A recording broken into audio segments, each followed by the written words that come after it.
Prosecution ಕೇಸ್ನಲ್ಲಿ CM ಸಿದ್ದರಾಮಯ್ಯಗೆ ಮತ್ತೆ 2 ದಿನ ರಿಲೀಫ್ ಸಿಕ್ಕಂತಾಗಿದೆ. ಸೆಪ್ಟೆಂಬರ್ 12ಕ್ಕೆ ಸಿಎಂ ಸಿದ್ದರಾಮಯ್ಯ ಅರ್ಜಿ ವಿಚಾರಣೆಯನ್ನ ಮುಂದೂಡಲಾಗಿದೆ.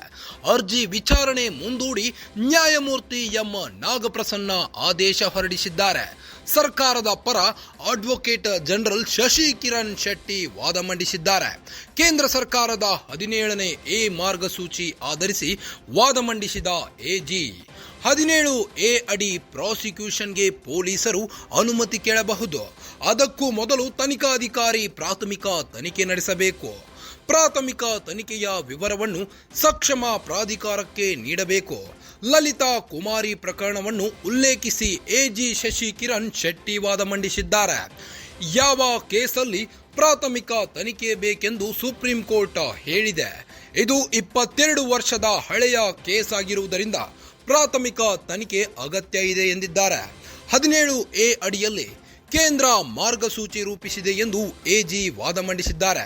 ದೂರು ನೀಡಿದ ನಂತರ 15 ದಿನಗಳಿಂದ 6 ವಾರಗಳ ಕಾಲಾವಕಾಶವಿರುತ್ತದೆ. ಆದರೆ ಅದಕ್ಕೆ ಕಾಯದೆ ರಾಜ್ಯಪಾಲರಿಗೆ ದೂರು ನೀಡಲಾಗಿದೆ. ಸರ್ಕಾರಕ್ಕೆ ಶೋಕಾಸ್ ನೋಟಿಸ್ ನೀಡುವ ಬದಲು ವರದಿ ಪಡೆಯಬೇಕಿತ್ತು. ವರದಿಯ ಬಲವಿಲ್ಲದೆ ರಾಜ್ಯಪಾಲರು ಅನುಮತಿ ನೀಡಿದ್ದಾರೆಂದು ಎಜಿ ವಾದ ಮಂಡಿಸಿದ್ದಾರೆ. ಸಿಎಂ ಕೈಗೊಂಡ ನಿರ್ಧಾರ ಶಿಫಾರಸಿನಲ್ಲಿ ಅಪರಾಧದ ಅಂಶವಿರಬೇಕು.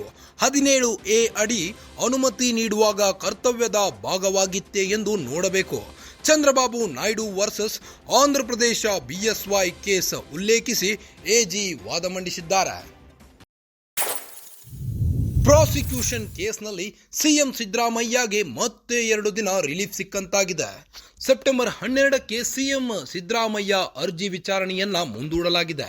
ಮುಡಾ ಹಗರಣದಲ್ಲಿ ರಾಜ್ಯಪಾಲರು ಸಿಎಂ ಸಿದ್ದರಾಮಯ್ಯ ವಿರುದ್ಧ ಪ್ರಾಸಿಕ್ಯೂಷನ್ಗೆ ಅನುಮತಿ ನೀಡಿದ್ದನ್ನು ಪ್ರಶ್ನಿಸಿ ಸಿಎಂ ಸಿದ್ದರಾಮಯ್ಯ ರಿಟ್ ಅರ್ಜಿ ಸಲ್ಲಿಸಿದ್ರು. ಇದೀಗ ಹೈಕೋರ್ಟ್ ಏಕಸದಸ್ಯ ಪೀಠದಲ್ಲಿ ರಿಟ್ ಅರ್ಜಿಯ ವಿಚಾರಣೆ ನಡೆದಿದ್ದು, ಇದೀಗ ಸೆಪ್ಟೆಂಬರ್ 12ಕ್ಕೆ ಅರ್ಜಿ ವಿಚಾರಣೆಯನ್ನ ಮುಂದೂಡಲಾಗಿದೆ. ನ್ಯಾಯಮೂರ್ತಿ ಎಂ ನಾಗಪ್ರಸನ್ನ ಆದೇಶ ಹೊರಡಿಸಿದ್ದಾರೆ. ಸರ್ಕಾರದ ಪರ ಅಡ್ವೊಕೇಟ್ ಜನರಲ್ ಶಶಿ ಕಿರಣ್ ಶೆಟ್ಟಿ ಕೇಂದ್ರ ಸರ್ಕಾರದ 17A ಮಾರ್ಗಸೂಚಿ ಆಧರಿಸಿ ವಾದ ಮಂಡಿಸಿದ್ರು. 17A ಅಡಿ ಪ್ರಾಸಿಕ್ಯೂಷನ್ಗೆ ಪೊಲೀಸರು ಅನುಮತಿ ಕೇಳಬಹುದು ಎಂದಿದ್ದಾರೆ. ಅದಕ್ಕೂ ಮೊದಲು ತನಿಖಾಧಿಕಾರಿಗಳು ಪ್ರಾಥಮಿಕ ತನಿಖೆ ನಡೆಸಬೇಕು. ಪ್ರಾಥಮಿಕ ತನಿಖೆಯ ವಿವರವನ್ನು ಸಕ್ಷಮ ಪ್ರಾಧಿಕಾರಕ್ಕೆ ನೀಡಬೇಕು ಎಂದು ಲಲಿತಾ ಕುಮಾರಿ ಪ್ರಕರಣವನ್ನು ಎಜಿ ಶಶಿ ಕಿರಣ್ ಶೆಟ್ಟಿ ತಿಳಿಸಿದರು. ಈ ವೇಳೆ ಎಫ್ಐಆರ್ ದಾಖಲಿಸುವ ಮೊದಲು ಪ್ರಾಥಮಿಕ ತನಿಖೆ ಅಗತ್ಯವಿದೆ ಎಂದಿದ್ದಾರೆ.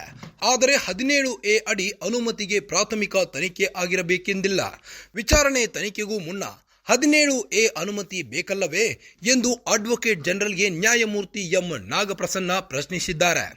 ಯಾವ ಕೇಸ್ನಲ್ಲಿ ಪ್ರಾಥಮಿಕ ತನಿಖೆ ಬೇಕೆಂಬುದನ್ನು ಸುಪ್ರೀಂ ಹೇಳಿದೆ. 22 ವರ್ಷಕ್ಕಿಂತ ಹಳೆಯ ಕೇಸ್ ಇರುವುದರಿಂದ ಪ್ರಾಥಮಿಕ ತನಿಖೆ ನಡೆಯಬೇಕು. 17A ಅಡಿ ಕೇಂದ್ರ ಸರ್ಕಾರ ಮಾರ್ಗಸೂಚಿ ರೂಪಿಸಿದೆ. ಖಾಸಗಿ ದೂರುದಾರರನ್ನು ಪೊಲೀಸರಿಗೆ ಮೇಲ್ತರದಲ್ಲಿ ಇರಿಸಬಹುದು. ತನಿಖಾಧಿಕಾರಿ ತನಗೆ ಬರುವ ಮಾಹಿತಿ ಪರಿಶೀಲಿಸುತ್ತಾನೆ. ಆದರೆ ಖಾಸಗಿ ದೂರುದಾರರ ವಿಷಯದಲ್ಲಿ ಹೀಗಾಗುವುದಿಲ್ಲ ಎಂದಾಗ ಈ ವೇಳೆ ಜಡ್ಜ್ ಇದು ಪೊಲೀಸ್ ಅಧಿಕಾರಿಯ ಮುಂದೆ ದೂರು ಕೊಟ್ಟಾಗ ಖಾಸಗಿ ದೂರುದಾರರಿಗೆ ಇದು ಅನ್ವಯವಾಗುವುದಿಲ್ಲ ಎಂದು ಜಡ್ಜ್ ತಿಳಿಸಿದರು. ದೂರು ನೀಡಿದ ನಂತರ 15 ದಿನಗಳಿಂದ 6 ವಾರಗಳ ಕಾಲಾವಕಾಶ ನೀಡುತ್ತಾರೆ. Chandrababu Naidu versus Andhra Pradesh BSY case ಉಲ್ಲೇಖಿಸಿ ಎಜಿ ವಾದ ಮಂಡಿಸಿದ್ದಾರೆ.